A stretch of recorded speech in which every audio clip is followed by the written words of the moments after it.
இந்த ஆளு இவரும் கலவரா இருக்காரு, வஹாலா பாலி சீகா, இந்த என் கணவர் சரியான கலவரா இருக்காரு, எனக்கு புள்ள பிறக்க போதா அப்படின்னு கேட்கும் பொழுது, அப்ப வானவர்கள் அந்த அம்மா வணக்கி சொல்றாங்க, தாஜபீனமின் அம்ரில்லா, அல்லாஹ்வுடைய கட்டளையில் நீ ஆச்சரியப்படுகிறாயா அப்படின்னு சொல்லிட்டு, ரஹ்மத்துல்லாஹி வ பரக்காத்துஹு அலைக்கும் அஹ்லல் பைத், அஹ்ல பைத்துகளை இப்ராஹிமின் குடும்பத்தாரே, உங்க குடும்பத்தார் மீதெல்லாம் அல்லாஹ்வுடைய ரஹமத்தும் இருக்கிறது, அல்லாஹ்வுடைய பரக்கத்தும் இருக்கிறது.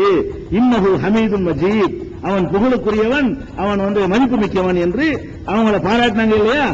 இதை வச்சுதான் ரசூல் ஸல்லல்லாஹு அலைஹி வஸல்லம் நம்மள துஆ செய்ய சொன்னாங்க. ரஹ்மத்துல்லாஹி பரக்காத்துஹு அலைக்கும், உங்கள் மீது ரஹமத்து பரக்கத்து இருக்கிறது.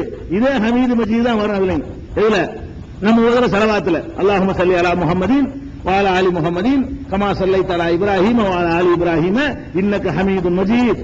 அதே இந்த வார்த்தையிலிருந்து தான் ரசூல் ஸல்லல்லாஹு அலைஹி வஸல்லம் அல்லாஹ்வே தான் அருள் புரிந்ததாக ரஹமத்து பரக்கத்தெல்லாம் அந்த குடும்பத்தாருக்கு இருக்குன்னு சொல்றானே, அந்த மாதிரி எனக்கும் கிடைக்கட்டும், எனக்கா நீங்க கேளுங்க அப்படின்னு சொல்றாங்க ரசூல் ஸல்லல்லாஹு அலைஹி வஸல்லம். இந்த 1173வது வசனத்தின் அடிப்படையில தான் தனக்காக வேண்டி துஆ செய்யும் பொழுது, தொழுகையில செய்யும் பொழுது யாருக்கு செஞ்ச மாதிரி கேட்க சொல்றாங்க? இப்ராஹிம் நபிக்கு அருள் செஞ்ச மாதிரி முகமதுக்கு அருள் செய்யுன்னு கேளுங்க. இப்ராஹிம் குடும்பத்தாருக்கு அருள் செஞ்ச மாதிரி முகமதுடைய குடும்பத்தாருக்கு அருள் செய்யுமாறு கேளுங்க. அவ்வளவு அல்லாஹ் செஞ்சிருக்கிறான், அருளும் பாக்கியமும் அள்ளி கொட்டிருக்கிறான் அவங்களுக்கு, அந்த மாதிரி செய்யுங்க என்று சொல்லி பெருமானார் ஸல்லல்லாஹு அலைஹி வஸல்லம் அவர்கள் நமக்கு ஸலாத்து சொல்ல சொல்லிருக்கிறாங்களே, அதுல இருந்து நம்ம அவங்களுடைய சிறப்பான தகுதியை விளங்கிக் கொள்ளலாம். ஒரு சந்தர்ப்பத்தில் நபிகள் நாயகம் ஸல்லல்லாஹு அலைஹி வஸல்லம் அவர்கள்ட்ட ஒரு மனிதர் யா கைரல் பரியா அப்படின்னு கூப்பிடுறாரு, உலக மக்களில் எல்லாம் சிறந்தவரே. ரசூல் ஸல்லல்லாஹு அலைஹி வஸல்லம் பார்த்து உலக மக்களில் எல்லாம் சிறந்தவரே அப்படின்னு சொல்லும் பொழுது உடனே பெருமானார் ஸல்லல்லாஹு அலைஹி வஸல்லம் சொல்றாங்க, ஸாக்க இப்ராஹிம் அலைஹிஸ்ஸலாம் சொல்லாது, அது இப்ராஹிம் நபி தான். உலக மக்களில் எல்லாம் சிறந்தவர்னு சொல்றாங்க. யாருக்கு? இப்ராஹிம் நபியை தான் சொல்லணுமே தவிர, ஏன்னா அவருக்கு நான் பின்பற்ற கடமைப்பட்டிருக்கிறேன், அவர் வழியில போண்டு எனக்கு அல்லாஹ் கட்டளை விடுறான், அவருக்கு செஞ்சார்கள் நாங்க கேட்டுக்கிட்டு இருக்கும் பொழுது அவருக்கு மேல நீ தூக்க பாக்குறியா நீ அப்படின்னு சொல்லி பெருமானார் ஸல்லல்லாஹு அலைஹி வஸல்லம் உடனே என்ன சொல்றாங்க, யா கைரல் பரியாண்ட உடனே மக்களில் எல்லாம் தலை சிறந்தவரே, உலக மாந்தருக்கெல்லாம் நீங்க தான் ஃபர்ஸ்ட்ங்கறார். அவரு இல்ல, ஃபர்ஸ்ட் இப்ராஹிம் தான், ஸாக்க இப்ராஹிம், நானே இல்லன்ட்டாங்க.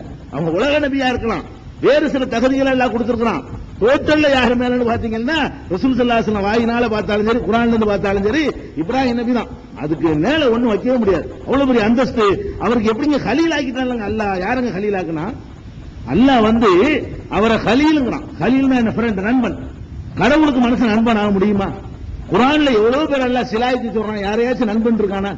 ஒருவரையும் நண்பன் சொல்லல. இத்தகதல்லாஹ் இப்ராஹிம கலீலா, இப்ராஹிமை தான் அல்லாஹ் கலீலாக ஃப்ரெண்ட் ஆக்கிட்டான். மனித குலத்துல பிறந்த ஒருத்தரை அல்லாஹ் தனக்கு நண்பராக்கி கொண்டதாக சொல்வதுன்னு பாத்தீங்கன்னு சொன்னா யாருதான்? இப்ராஹிம் நபி தான் அப்படிங்கறத பாக்குறோம். இது முஸ்லீம்ல இந்த ஹதீஸ், அதாவது மனிதர்களிலே சிறந்தவரை என்று கேட்கும் பொழுது அது இப்ராஹிம் நபி தான் என்று சொன்னது சஹீஹ் முஸ்லீம்ல 4367வது ஹதீஸாக நீங்க பார்க்கலாம். முஸ்லீம் மாத்திரம் இல்லாம அபுதாவுது, நஸீ, இன்னும் பல நூல்கள் இருக்குது. ஒண்ணு போதுங்கிறதுக்காக அது இப்ராஹிம் நபியை கலீல் ஆக்கிட்டேங்கிறான. அது எங்க இருக்குன்னா சூரத்துல் இதுல 4வது அத்தியாயம் நிசா 125வது வசனம், 4வது அத்தியாயம் 125வது வசனத்துல இத்தகதல்லாஹு இப்ராஹிம கலீலா, இப்ராஹிமை அல்லாஹ் கலீலாக ஆக்கி கொண்டான், உற்ற நண்பராக ஆக்கி கொண்டான் அப்படின்னு சொல்லி திருக்குர்ஆன்ல சொல்லுது. கலீல்னா என்ன? அதை விளங்கிக்கணும். அதாவது ரசூல் ஸல்லல்லாஹு அலைஹி வஸல்லம் சொல்லியிருக்கிறாங்க. என்ன சொல்றாங்கன்னு கேட்டா, அதாவது கலீலுக்கு முதல் அர்த்தம் விளங்கிக்கணும். கலீல்னா நண்பர்னு வழக்கமா சொல்லிடுவாங்க, அப்படி அர்த்தம் கிடையாது. கலீல்னு சொன்னா ஒரே நண்பர் அப்படின்னு அர்த்தம். ஒரு ஆள் மேல நம்ம வச்சோம்னா அவர் தான் கலீல் தேர்ந்தெடுத்த பிறகு எல்லா நட்பும் முடிச்சுக்கணும். அதுக்கு பேர் தான் குல்லத்துன்னு சொல்றது. நட்பு, அந்த நட்பு தாண்டின வார்த்தை இது. இதுக்கு தமிழ்ல என்ன சொல்ல இருக்குன்னு நமக்கு தெரியல.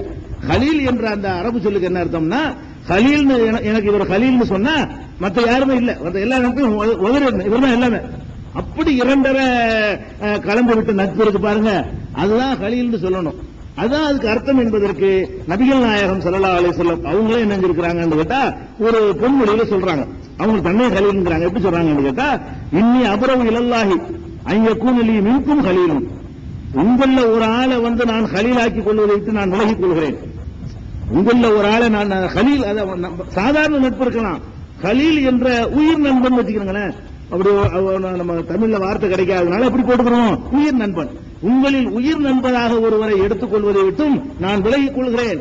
ஏன் விலகிக் கொள்கிறேன் என்றால், அல்லாஹ் என்னை உயிர் நண்பன் என்று தேர்ந்தெடுத்து விட்டான், இப்ராஹிமை தேர்ந்தெடுத்தது போலவே ரசூலுல்லாஹ் சொல்றாங்க. இப்ராஹிமை கலீலாக தேர்ந்தெடுத்தது போலவே என்னையும் அல்லாஹ் வந்து கலீலாக்கிட்டான். அல்லாஹ் கலீலாக்கின பிறகு நான் இன்னொரு ஆள் ஆக்க முடியாது, ஒரு ஆள் தான் இருக்க முடியும். அல்லாஹ் எப்ப என்னை கலீலாக்கிட்டானோ ஒரு ஆள் தான் இருக்க முடியும். அதனாலதான் அபூபக்கர் கூட நான் கலீலாக்கவில்லைங்கிறாங்க. அவர் நண்பர் தான், உயிர் நண்பர் ஆக்க மாட்டான். உயிர் நண்பன் அல்லாஹ் மட்டும்தான் அப்படின்னு சொல்லி பெருமானார் ஸல்லல்லாஹு அலைஹி வஸல்லம் சொல்றாங்க. எப்படி சொல்றாங்க?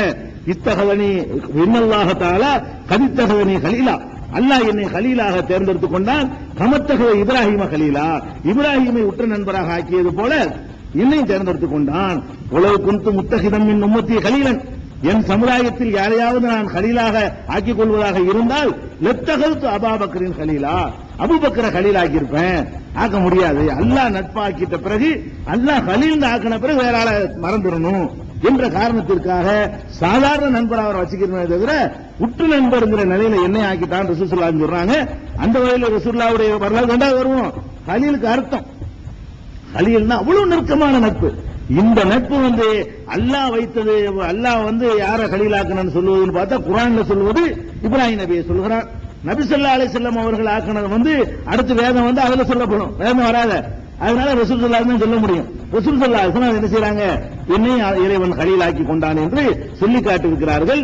இது சஹீஹுல் புகாரியில 800 முதல் வால்யூம்ல பார்க்கலாம். 827வது ஹதீஸ் முதல் வால்யூம்லயே இந்த சம்பவத்தை பார்க்கலாம். இது இப்ராஹிம் அலைஹிஸ்ஸலாத்துக்கு அல்லாஹ் கொடுத்திருக்கிற பெரிய கிரேட். அல்லாஹ் வந்து கலீல் நண்பராக ஆக்குவது என்பது இதுக்கு மிஞ்சின ஒரு கிரேடே கிடையாது. அடுத்தவருடைய சிறப்புகள்ல உள்ளது என்னன்னு கேட்டா, நமக்கு அல்லாஹ் இடக்கூடிய கட்டளை திருக்குர்ஆன்ல பல இடங்கள்ல என்ன சொல்றான்னு கேட்டா, குல் ஸதகல்லாஹ், நபியே நீங்கள் சொல்லுங்கள் அல்லாஹ் உண்மை சொல்லிவிட்டான். ஃபத்தபிஉ மில்லத இப்ராஹிம் ஹனீஃபா, இப்ராஹிமுடைய மார்க்கத்தை நீங்கள் என்ன செய்யுங்க, உறுதியாக நீங்கள் பின்பற்றுங்கள். நேர்வழியில் நின்று இப்ராஹிம் நபியுடைய மார்க்கத்தை நீங்க பின்பற்ற வேண்டும். இப்ராஹிம் நபியை பின்பற்றுமாறு அல்லாஹ் நமக்கு கட்டளையிடுறான். கட்டளையிட்டு ரசூலுல்லாஹ் சொல்ல சொல்றான், மக்கள்கிட்ட போய் சொல்லி விடுங்கள் இப்ராஹிம் நபி மார்க்கத்தை நீங்க எல்லாம் பின்பற்றணும். 395 பார்க்கலாம். அதே மாதிரி வந்து 4:125 அல்லாஹ் சொல்லி காட்டுகிறான், ஒமன் அஹ்ஸனு தீனன் மிம்மன் அஸ்லம வஜ்ஹஹு லில்லாஹி வஹுவ முஹ்ஸினுன், நன்மை செய்தவராக தன்னுடைய கவனத்தை தன்னுடைய முகத்தை அல்லாஹ்வுக்காக பணிய செய்து விட்டாரே, அவரை விட நல்லவர் யார் இருக்க முடியும்? ஒத்தபா மில்லத்தை இப்ராஹிம் ஹனீஃபா, இப்ராஹிம் மார்க்கத்தை வந்து பின்பற்றுகிறாரே, அவரை விட சிறந்தவர் யார் இருக்க முடியும்? அல்லாஹ்வுக்காக தன்னை அர்ப்பணித்துக் கொண்டு இப்ராஹிமுடைய மார்க்கத்தை பின்பற்ற. நம்ம இஸ்லாமே இப்ராஹிமுடைய மார்க்கம் தான். இந்த இஸ்லாமிய மார்க்கம் இருக்க இதுவே மில்லத்த முகமது கிடையாது, இது மில்லத்த இப்ராஹிம். இப்ராஹிம் நபியுடைய மார்க்கம் தான் இதே தவிர இது வந்து முகமதுடைய மார்க்கம் கிடையாது. அல்லாஹ் சொல்றதுல அப்படிதான் வழங்குது. இப்ராஹிமுடைய மார்க்கத்தை பின்பற்றுவனை தவிர அப்ப மிகச் சிறந்தவன் யார் இருக்க முடியும் என்று 4:125 வசனத்துல அல்லாஹ் கேட்கிறான். அதுக்கடுத்து 16:123 அல்லாஹ் சொல்றான், சும்மா ஊஹைனா இலைக்க, பின்னர் முகமதே உனக்கு நாம் தூது செய்து அறிவித்திருக்கிறோம், அனித்தபி மில்லத்தை இப்ராஹிம் ஹனீஃபா, இப்ராஹிமுடைய மார்க்கத்தை தான் நீ பின்பற்ற வேண்டும் என்று உனக்கும் நம்ம கட்டளையிட்டு இருக்கிறோம். உங்க ஞாபகத்தில் வச்சுக்க, உனக்கு நான் போட்ட கட்டளை என்ன? இப்ராஹிம் மார்க்கத்தான் நீ பின்பற்ற வேண்டும் அப்படின்னு சொல்லி நபிகள் நாயகம் ஸல்லல்லாஹு அலைஹி வஸல்லம் அவர்களையே இப்ராஹிம் நபி மார்க்கத்தை பின்பற்றுங்கள் என்று கட்டளையிட்டது 16வது அத்தியாயத்தில் 123வது வசனத்தில் பார்க்கலாம். அப்ப அவங்களுடைய சிறப்பு கிரேடு எங்கே போயிட்டு இருக்கிறாங்கன்னு விளங்குது.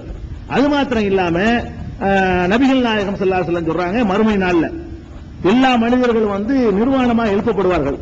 அந்த ஒரு நாள்ல, அந்த ஒரு நாள் விசாரிக்கப்படுவாங்க இல்லையா? யாரும் எந்த ஆடையும் அணிந்திருக்க மாட்டார்கள். எப்படி பிறந்தார்களோ அப்படி குர்ஆன்ல எப்படி இருக்கமா பதாக்கும் தஊதும், எப்படி நீங்கள் ஆரம்பத்தில் இருந்தீர்களோ அப்படித்தான் நாங்க திரும்பி வருவீங்க. பிறக்கும் சட்டை வெட்டிட்டு சட்டை பெண்ணெல்லாம் போயிட்டா பிறந்தோம் இல்ல, அந்த மாதிரி தான் நீங்கள் என்ன செய்வீங்க, பிறந்த மாதிரியே வருவீர்கள் அல்லாஹ் இலக்கியமாக சொல்லி காட்டுகிறான். நபிகள் நாயகம் ஸல்லல்லாஹு அலைஹி வஸல்லம் தெளிவான வார்த்தைகளால் சொல்றாங்க, எல்லாருமே நிர்வாணமாகத்தான் எழுப்பப்படுவார். ஆணா இருந்தாலும் பெண்ணா இருந்தாலும் எல்லாருமே அன்றைய தினத்தில் நிர்வாணமாகத்தான் எழுப்பப்படுவார்கள். அப்ப ஆயிஷா நாய் கேட்கிறாங்க, அது எப்படி ஆணும் வந்து கலந்திருக்குமோ, நிர்வாணம் வந்து ரொம்ப வெக்கமா இருக்குமே, அது எப்படி அது சரியா வருமான்னு சொல்லி ஆயிஷா நாய் விளக்கம் கேட்கும் போது கூட நபி ஸல்லல்லாஹு அலைஹி வஸல்லம் சொல்றாங்க, நீ வேறயா, அங்க நிலைமை வேற மாதிரி இருக்கு, நீ என்ன பேசுற, அங்க நான் பொழப்பனான்னு பயந்துட்டு நடுங்கிட்டு நேரத்துல இந்த மாதிரி ஆகும் ஒருத்தருக்கு வேணும், நீ என்ன பேசுறேங்கிற ஆயிஷா நாய் கிட்ட உள்ளமுறை அசுத்தலாக அழிக்க, நீ நினைக்கிற மாதிரி அதெல்லாம் கடமை, அதெல்லாம் தாண்டி போச்சுமா, அப்படிலாம் ஆணும் பெண்ணெல்லாம் பார்க்க இயலாது, அந்த குதிச்சு மூளை போய்